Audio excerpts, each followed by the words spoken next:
Yo brodies, what's up? And welcome to another unscripted unboxing, overview, and sound test video. And this is something I am currently exploring on my channel. And the reason why I'm doing this is usually it takes me a lot of time when doing full reviews, and I don't want you to wait that long before I share with you a quick look about the product, especially if it is relatively new like what we have here today. So in this video, I'm going to share with you an unboxing, overview, and sound test for the Noir Timeless82 mechanical keyboard. With that being said, let's get into it.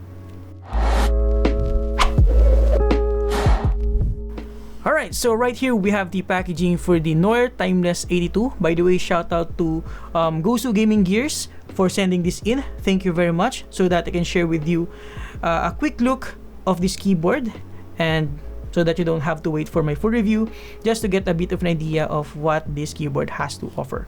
So right here we have the packaging, very minimalist in my opinion, just a simple image preview here in front, and around the box we just have some branding, and at the back we have some of its key specifications, the package contents, which I'll show you in this video, and the variant that looks like we have here is this nostalgic color with KTT Kang white switches. Alright, so let's take a look at this keyboard. Again, I'm doing this quick unboxing video so that you can have a quick look at a relatively new product like this, instead of waiting for a couple of weeks for me to finish my full review with all the details. And yeah, it's kind of exhausting to create a full review. That's why I want to have a very refreshing different style of content right here, which is quick unboxing. Okay, so right here, upon opening the box, you'll see the keyboard itself protected by a soft foam protection. And then inside we also have the user manual. We also have a non-braided USB Type-C cable and a few replacement keycaps, novelty keycaps, and we also have a switch and keycap puller made out of metal, which is awesome. And I think we have a additional switch right here for sample switch, or maybe if one switch gets broken. Okay, so aside from that, I don't think we have anything else here. So yeah, upon first look, oh, this is actually very nice. It looks kind of retro, minimalist, and very clean looking keyboard, even though it has a modern display right here. But I'm getting ahead of myself. Let's do a quick parts overview first. In terms of the layout, we have an exploded 75% layout. So we have some of the nav cluster keys here, LED indicators, and then we have our arrow keys, full function rows up top, and the standard ANSI layout. Exploded, we have a good amount of partition between the key clusters, so it is easier for us to transition to this keyboard if we're coming from a 10 keyless full-size keyboard. It is very easy compared to a cramped 75% layout, although the trade-off for that is that it is larger compared to other options like the Nufy Air 75 and low free flow. So yeah, and it's also quite bulky because it is not a low-profile keyboard. But yeah, let's do a quick weight test before I show you around. I'm actually quite enjoying this, non-scripted unboxing overview, because it is a breath of fresh air and I don't have to think about being too serious and being too technical about the things that I'm saying. So let's check out the weight. Oh, okay, so it weighs around a kilo, which is fairly heavy. And it also helps with the overall build quality. It does flex a bit, I would say, but overall it is built properly. Yeah, let's take a look around. In terms of the keycaps, if I have to guess, this is made out of PBT dye sublimated keycap. So yeah, definitely dye sublimated PBT keycaps with a very thick wall. Now, usually I am going to do this on the full review, but I'm very curious about the thickness of this keycap. 1.5, alright, that checks out. 1.6, alright, it's actually very nice, and it helps with the reason why I'm very particular in terms of the thickness of the keycaps is because it actually helps with the overall sound quality of the keyboard. It makes it less hollow, and yeah, just makes it a little bit more sounding better. Alright, so in terms of the switches, we have KTT Kang White. I'm going to share with you a sound test later on, but yeah, we do have that here. In terms of the keycaps, as you can tell, the font is very non-traditional. It's actually very thick as well, like the keycaps itself. It is the font face is bold, but fairly clean nonetheless. We also have here a little bit different in terms of the modifier legends. We have sub legends for Mac OS, very interesting, small. Yeah, and then we have the display right here. If I'm not mistaken, this OLED. And then yeah, let's do a quick parts overview again. This is a very nice looking keyboard with chamfered edges, curved corners, and a very clean, minimal looking 75% keyboard. Flipping it here at the front side, you'll get a better understanding of the profile. So it uses a high profile case design, which means the switches are hidden for a more cleaner look. And then flipping it here on the left side, as you can tell, it has a slanted profile for a more ergonomic form factor. And then flipping it here at the back side, we have a very subtle Noir logo right here, and the USB Type-C port here on the right side or left side, depending on where you're looking at.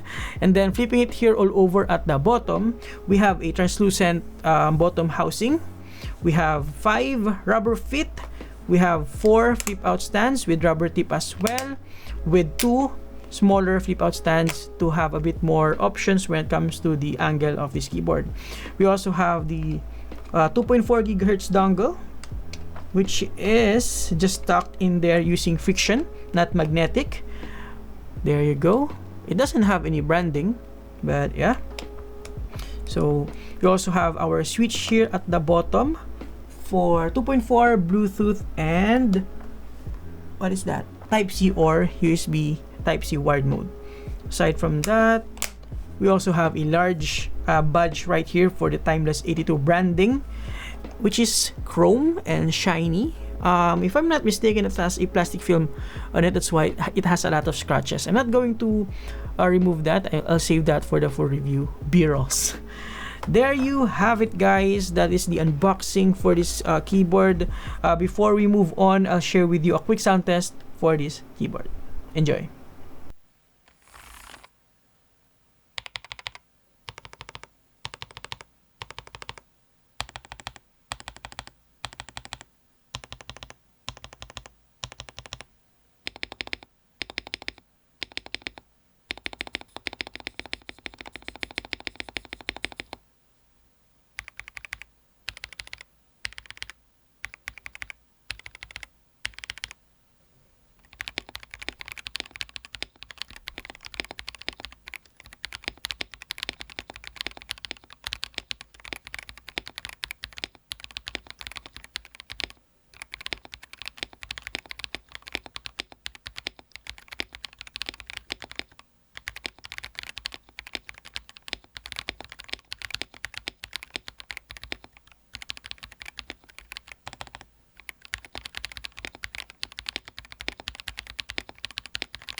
Alright, so before we finish this video, for the unboxing overview and sound test, I just want to share with you the specifications or the key features so that you can have a bit of an idea. Again, it features tri-mode connectivity, 2.4 Bluetooth and wired mode. The Bluetooth is available in both the older 3.0 and 5.0.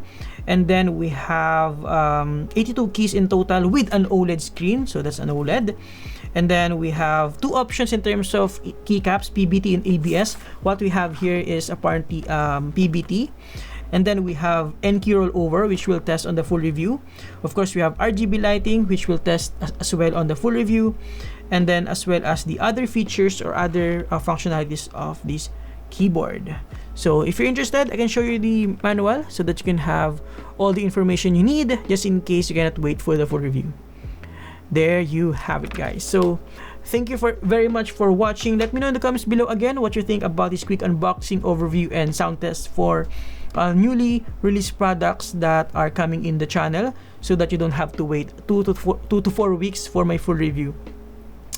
there you have it, guys. And for the full review, what I can offer you is I cannot promise, but I'll try to give you a teardown experience for this keyboard. But again, I cannot promise because it looks like it's very difficult to tear apart. And in terms of the sound, it actually sounds really good out of the box, so I don't think it needs further modifications, but yeah, we'll see. And then another thing is that I'm going to share with you my thoughts about the OLED display, what it can offer. Is it very flexible in terms of the customization options? Does it support GIF? Does it support other file formats? And how easy it is to customize this, because I've seen some keyboards that have OLED display that are very incomplete, I would say. And then aside from that, I'll share with you the details about the switches, the stabilizers, and the overall construction of this keyboard, and as well as the overall performance in terms of wireless stability and reliability in terms of gaming. So yeah, that's about it for this unboxing, overview, and sound test, guys. Thank you for watching. Again, huge thanks to Gusto Gaming Gears for sending this in. I'll put some links below if you're interested, and make sure to follow Noir Philippines as well for more of their product releases like this.